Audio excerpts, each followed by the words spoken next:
You want keys? We have keys. These are the keys why Ole Miss will defeat the Auburn Tigers and not fall into that trap at Jordan Hare.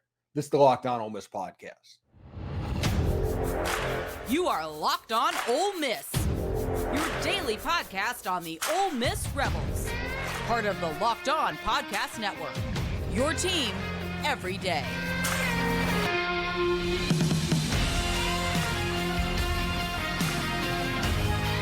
Thanks again for making the Locked On Ole Miss podcast your first listen every day. We're free and available wherever you get your podcast and on YouTube. We're part of the Locked On Podcast Network, your team every single day.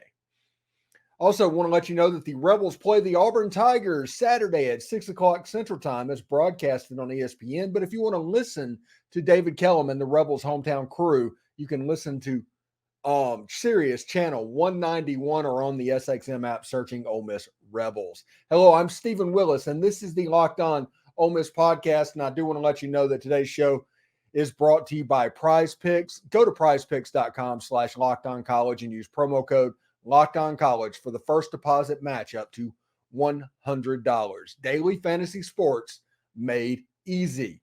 All right. Lots of stuff going on over in Auburn right now. It's a discombobulated mess. Honestly, it's reminiscent of what Ole Miss went through in 2012. We all know what that was. This is just all part of the Hugh Freeze experiment. They have to get out of the wilderness, as everybody remembers. But that first year, Ole Miss won 7 games. The second year, they won 8 games. The third year, they were in an Access Bowl. Auburn's going to be fine.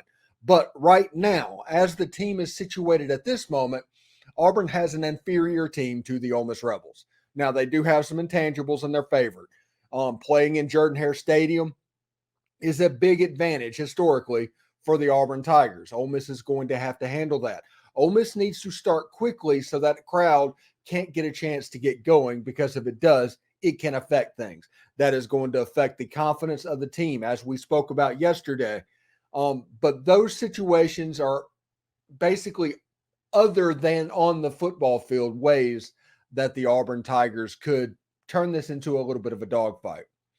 But if you look at Ole Miss's keys to victory in the game, one thing that is going to be necessary is Jaxson Dart and Dayton Wade and Tre Harris and Zakhari Franklin and Caden Priestcorn, and that group needs to play pretty well.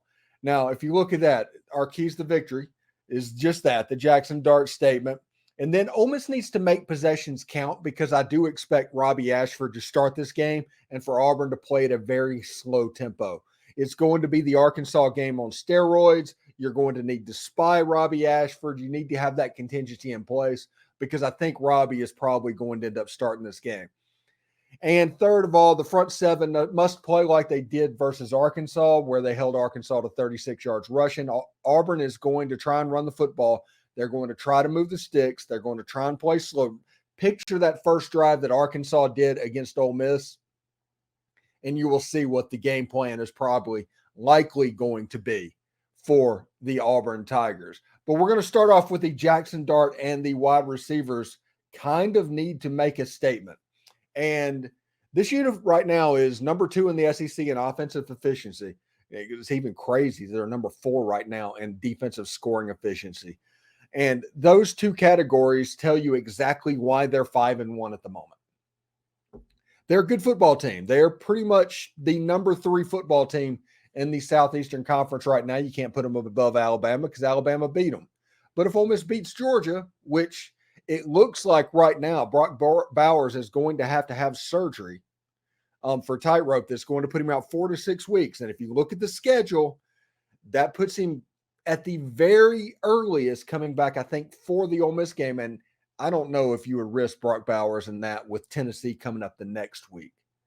I think Ole Miss is going to miss Brock Bowers is what I'm saying. But there's a tough 3-game stretch for the Georgia Bulldogs, where they play the Missouri Tigers, the Ole Miss Rebels, and the Tennessee Volunteers. That's kind of where the rubber meets the road, honestly, for the SEC this year, because the SEC we've been talking about is not what it normally is at the moment.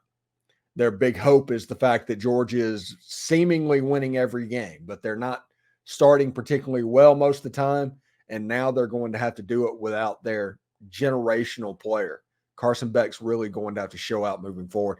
I don't know how I got off on that. Anyway, let's move on. Jaxson Dart and the Ole Miss receivers need to play very well. If you look at like Tre Harris, he's only at 17 catches, 7 yards, and 6 touchdowns. And he was injured in the fourth quarter of the Arkansas game. A lot of people said that it looked like he would be back for the Auburn game. With this staff and injuries, just the same way with Jordan Watkins, you're not going to find out any information. You're not. So we can assume that Tre Harris is going to be back because Lane Kiffin said after the Arkansas game that he assumed that Tre Harris was going to be back. That is where our optimism comes from Tre Harris. Period. You look at quarterback right now, Jaxson Dart, 107, 167 yards, 1,638 yards, 12 touchdowns, and 2 interceptions. The key number for Ole Miss, and we talked about this yesterday, is that Ole Miss football is desperately going to need to avoid sudden change situations with this crowd. If you are a fan of Lane Kiffin going for it, he should not go for a single fourth down in the Auburn Tigers football game. Punt the football, make them go 95 yards. Do not give that place a sudden change where they can get juiced up. Nothing affects momentum more than a stop on fourth down sudden change. If you want a dogfight, get stopped on fourth down. And Lane Kiffin against Arkansas actually did a very good job of coaching a defensive game until that fourth down, that infamous fourth down where he just randomly tried to go for it. I know the analytics might say that. The analytics can say whatever you want to say. It's essentially a gut feel thing. But with Lane Kiffin coaching, essentially with a defense that's pretty good, I think you need to force teams to drive the ball because teams right now are not showing, other than LSU, that they can. And even LSU struggled in the fourth quarter. I think Lane Kiffin learned a little bit in that Arkansas game. And every time I say this, it comes back to bite me. I get that. But I do think that Ole Miss's defense is going to be a stalwart for this football game. Ole Miss's front seven is actually pretty good. And their secondary is getting better and better and better. They're starting to turn over the other team. And if Robbie Ashford or Peyton Thorne or the third string quarterback, who I think Holton Grenier or whatever his name is, turns the ball over, this is over. It's a boat race. But the first step is always going to be this front seven. And somebody like J.J. Pegues and that stepping up. But, yeah, I'm kind of all over the place today, so just bear with me. But the key for Ole Miss to getting off to a good start, it needs to be offensively easy for Ole Miss. Auburn has a decent defense. They're good at turning over the football. First and second down needs to be won fairly consistently by Ole Miss football. It's not necessarily a third down conversion type situation. Third down, just don't turn the football over and don't be afraid to punt the football. If you do that, you will probably be all right. Because this is what you're going to see this year against Auburn. You're going to see a lot of passes that are schemed up. Hugh's pretty good at that. We all remember what that was. Picture what Barry Brunetti did at quarterback at Ole Miss, throwing the football. You're going to see a lot of that. You're going to see him run some zone read type stuff. You're going to see Jarquez Hunter playing really, really well because he's playing against his home state team. And you're going to see them try to scheme the ball and stay ahead of the chains and slowly, methodically work the football down the field. So if you know that's happening, and we're going to talk in the next segment about how possessions are at a premium in this football game because I know how Auburn is going to do. And I've got an idea of what they're going to do offensively.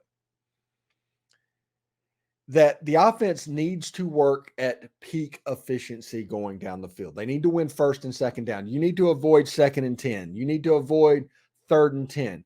You need to treat this game similarly to what you treat at the LSU game early in the year. You need to get the ball out of your hands. You need to get your playmakers in space the ball earlier and give them a chance to make a play, because Auburn's going to need and try to make plays on the defensive side of the ball because their offense needs all the help they can get. So the flip side of that is, if you can stay ahead of the chains with possessions being at a premium and you can score the ball fairly consistently, you're looking at probably a 31-13 type football game. Here's the problem, okay? If offensively Jaxson Dart and Tre Harris and all those guys have a below average game, remember what the Arkansas game looked like. And Ron Roberts is going to do a lot of the same stuff that Arkansas did. He's going to try to do the same thing. If Ole Miss does that and it's a dogfight, you're looking at like a 20-17 game, and it could go either direction. Remember, Hugh Freeze is going to be able to scheme plays up. He's a really good football coach. He just is. He knows how defenses work. So it's going to be on the offense to function at an efficient level. This is a very, very, very low confidence Auburn team that Ole Miss is playing this weekend. You can't let them start to feel good at all.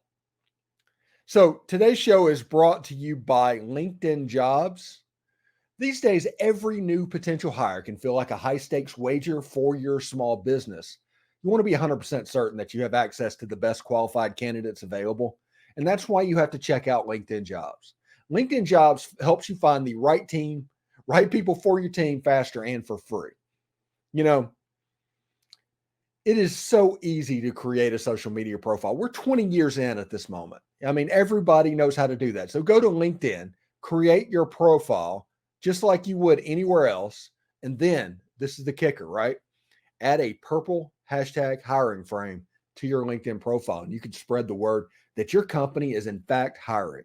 It's got simple tools like screening questions that make it easy to focus on the candidates with just the right skills and experience, so you can quickly prioritize who you want to interview and hire. You know, when you hire the right team member, it can have a positive and measurable impact on your business. For instance, if you hire the right football coach, see Lane Kiffin, your team could be in a very dominant position compared to where they were.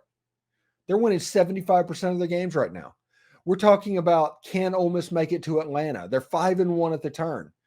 That's what making the right hire can do for your business. Now, make the wrong hire, in 3 years, you're going to be hiring a football coach again. And in business, you might be hiring a new team member in 3 weeks again. It's why small businesses rate LinkedIn Jobs #1 in delivering quality hires versus leading competitors. LinkedIn Jobs helps you find the qualified candidates you want to talk to faster. Post your job for free at linkedin.com/lockedoncollege. That's linkedin.com/LOCKEDONCOLLEGE to post your job for free. Terms and conditions apply. College football season is here, and this season Locked On is kicking up our coverage with Locked On College Football Kickoff Live. Live each Friday, Locked On will go live at 11 a.m. Eastern on every Locked On College YouTube channel, including this one.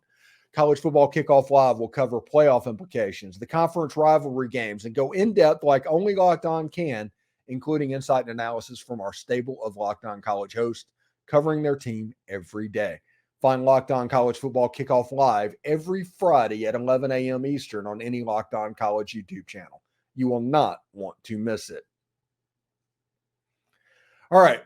In the first segment, we talked about Jaxson Dart and the Ole Miss wide receivers and the need for Ole Miss to be pretty efficient offensively because what is coming. And what is coming is what we're going to talk about this section. I think Auburn is going to play increasingly slow. I'm expecting Robbie Ashford to be the quarterback, and Auburn is going to use their legs pretty extensively in this game. They're going to try and play slow. They're going to try and stay ahead of the chains, and they're going to try and move them and take time off the clock and limit the possessions that Ole Miss has offensively. After Auburn played LSU, and LSU treated the Auburn defense the way they did, and the offense struggled as much as they did against that LSU defense, which honestly, I don't understand that, what happened. But Auburn got less than 300 yards against the defense that Ole Miss would put over 700. And it's freaky. It just really is. Now I hope LSU gets their act together and just goes through and wins the rest of their games. And I hope Ole Miss wins the rest of their games, because if that happens, Ole Miss is going to Atlanta. But as it sits now, Ole Miss is facing a weird game at Auburn. And I don't want to necessarily call it a trap game, because Vanderbilt's sitting on the other side. So it's not necessarily a trap. But Auburn is a trap. And this isn't a trap game, but this situation is a trap. And that is because of all the external things that could pop up outside of the lines that could affect Ole Miss football. I think Lane Kiffin wants this job. There's rumors floating around that Hugh Freeze was the camp that leaked the information to John Sokoloff and all that. Everybody's heard those rumors and all that. And I don't know if they're true or not, but they're out there. So you have to think Lane, if he believes that at all, wants this game a lot. And everything that went on with Hugh Freeze and Lane Kiffin and Auburn and all of this extra stuff, this is outside the football field purview. And Auburn, honestly, Ole Miss has gotten lucky in this case. They haven't been good enough to where that's become a real story. Auburn will be better. I genuinely think that Auburn will be better, but they're not particularly good this year. And I'm not saying they can't win the game, because they can win the game. If Ole Miss plays poorly, Auburn can jump up and get them. They lost to Georgia 27-20. Georgia didn't play particularly well. Auburn played over their heads. There you go. But Auburn didn't win that game. And once Georgia got control, they got control. But I do think tactically that Auburn is going to change this week. Now, I do not think the third stringer is going to be put in at quarterback. I do not think Peyton Thorne is going to be the primary quarterback. If you look at Auburn's quarterback situation and the rotations that they handled it this year, it's been pretty off. Not since like Doug Johnson and Jesse Palmer. I think those were the two quarterbacks at Florida. Have I seen a much more random quarterback changing situation? It doesn't make sense. Now, neither one of them throws the ball particularly well. Both of them are decent to good runners, because Robbie Ashford's a good runner. And Peyton Thorne, you expected him to be a good thrower of the quarterback, but Auburn's receivers hasn't been particularly good. So whenever you try to run a normal offense, Auburn has struggled this year. They just have. It happens. It's year one of a new football coach. System changes affect things. It just does. And I think Auburn is going to put Robbie Ashford in the quarterback. And I've heard rumors in the offseason about that situation. Not anything substantial that anybody needs to worry about. But Robbie Ashford playing quarterback, I expect him to run. I expect Jarquez Hunter. I expect Brian Batty. I expect all of those guys to run the ball in the backfield. And Ole Miss needs to be ready for it. This is going to be a game that J.J. Pegues becomes kind of the dude. Now, if you look at this quote right here, Hugh Freeze says, "I don't know that we're built to be in a scoring match with LSU or Ole Miss next week, who are both extremely talented and good offensively," Freeze said after the loss to LSU. "Tempo is something that we are debating. Do we say we're going to be a tempo offense and, that will cost us more plays on defense, which is really very thin and doesn't have much depth? That's a tough decision." And it's really interesting what Auburn is going through right now, okay, is what Ole Miss would have went through if they had not had Bo Wallace in 2012 and when they made their Birmingham Bowl run. I think Auburn is still going to go to a bowl game, whether it's Birmingham or the Liberty Bowl. I do think Auburn is a 6-6 football team. I think they're going to have a good chance to beat Mississippi State. I think they're going to have a good chance to beat Arkansas. And I think they play like New Mexico State, who's decent, but they shouldn't beat an SEC team. No matter how good or bad that SEC team is, New Mexico State should not come in and win that game. I think that's who they play. The non-conference team I may be a little bit off on, so I apologize for that. But what you're going to see is Auburn tactically making a change this week of how they play offense and how Hugh Freeze coaches offense and how Hugh Freeze is trying to make the defense pay because he's trying to protect those guys because the first 11 on Auburn's defense is pretty good. The problem is the second 11, there's a severe drop-off, and the third 11 is kind of abysmal. But the first 11 is pretty good. So you want to protect those to where the other team is off the field as much as possible so that defense has a low play count so you can keep that first 11 on the field as much as you can. But if you can get into the depth of Auburn, if you can avoid the confidence coming into Auburn offensively, if all of that happens, Ole Miss is going to win this game, probably fairly similar to what LSU did last week. If you let Auburn get confidence, and you let that crowd get juiced, and if you let all of that stuff happen, you are going to be in a dogfight worse than you were against Arkansas. Those are kind of the two possibilities this week. And it all is going to come out to how Ole Miss starts and how efficiently they play offensively. You need to respect possessions. Do not sudden change, give the ball over like you did against Arkansas on fourth down. Do not turn the ball over. It doesn't matter if you go 3 and out. Now, I would recommend that you not do it over and over again. But a punt is the best of those 3 scenarios. Because the one thing that can hurt you this time is to give Auburn hope in the second half. If Auburn has hope to where they're really coming at the second half, that could become a weird game. And Auburn can do it. They can. We're not talking about Vandy here. They can. And that place is a weird place to play whenever it's rocking. And it's a night game in Jordan Hare. It's going to be a cauldron, all of that. Ole Miss needs to come out and get off to a quick start. If Ole Miss can do that, I'm not saying Auburn's going to lay down. That's not what I'm saying. I'm just saying the belief is going to leave them because right now they don't think they can win this game. Much like all of the Auburn fans at the moment. It just is. It's what college football is in 2023, honestly. So anyway, today's show is brought to you by Prize Picks. You know, Prize Picks is really simple to play. I can make all of my picks that I'm interested in daily fantasy sports in less than 60 seconds. And with Prize Picks reboot policy, your entries stay in play even if one of your players get injured. For NFL games and college football top 25 matchup, if you have a player that exits the game in the first half and does not return in the second, that player is rebooted. Prize Picks is the only daily fantasy platform with injury insurance. And that's a pretty big deal when dealing with football specifically. So go to prizepicks.com/lockedoncollege and use code LockedOnCollege for a first deposit matchup to $100. Go to prizepicks.com/lockedoncollege and use code LockedOnCollege. That's LOCKEDONCOLLEGE for a first deposit matchup to $100. Daily fantasy sports made easy. It's Prize Picks.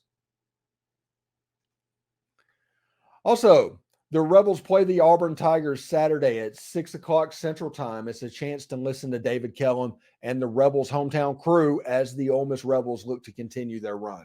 Catch every play of the Rebels home team broadcast with SiriusXM on channel 191 or on the SXM app searching Ole Miss Rebels. Really good stuff indeed.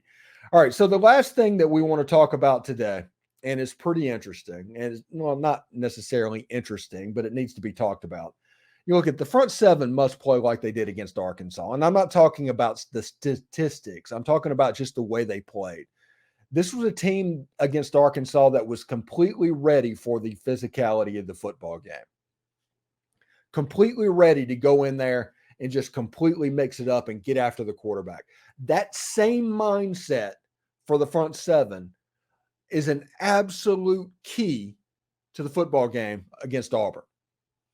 The front seven, Sontarian Perkins, Kari Coleman, those linebackers better be ready to cook. Ashanti Sistrunk, J.J. Pegues, whenever you look at him, J.J. Pegues' number, he's got 19 tackles, 3.5 TFLs, and 2 sacks.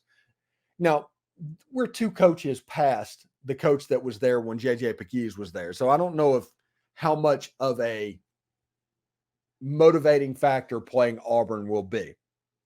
But JJ Pegues has a chance against the Auburn offensive line to make a little bit of noise. And another thing before I get out of here, I want to talk about this is from SEC Michael Bratton on Twitter.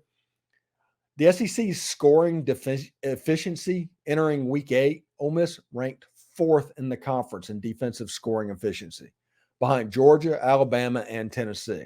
If you want to know why Ole Miss is 5-1 right now, it's because they are number 2 right now in offensive scoring efficiency, and they're number 4 right now in defensive scoring efficiency.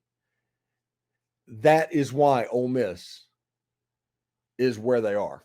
And also, congratulations to LSU for making it out of the bottom. It sucks for Vanderbilt, but congratulations to LSU indeed. But this is a game with that front 7 and the physicality.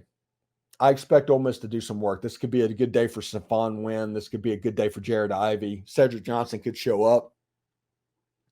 If it is Robbie Ashford, like I think it will be, I think Suntarine Perkins is going to get some work in. Jarquez Hunter runs really hard. He just really does. He runs so hard. So Ole Miss is going to have to be ready to tackle him, almost similarly to the way they tackled KJ Jefferson in the Arkansas game.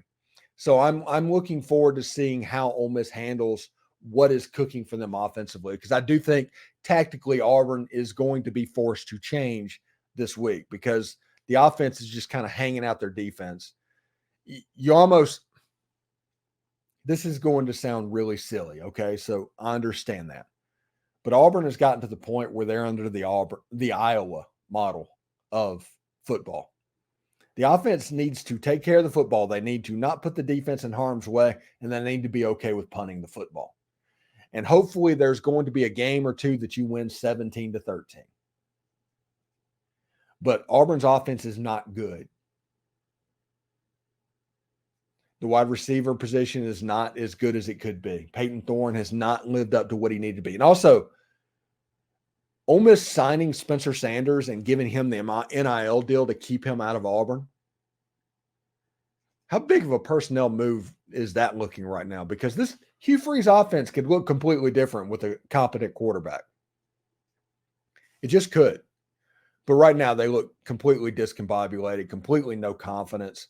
They're in here we go again mode. So if you jump on them, that'll happen. So just be prepared for what's going on there. Anyway, thank you for making the Locked On Ole Miss podcast your first listen every day. We're free and available wherever you get your podcast, including YouTube. We're part of the Locked On Podcast Network, your team every day. And thank you for making me and this show the Ole Miss Morning Show. We enjoy that part. Should be a lot of fun. To all the Auburn fans that are watching, hey, thank you for stopping by. Feel free to participate in the comments. Anyway, we will see you tomorrow. Hotty toddy.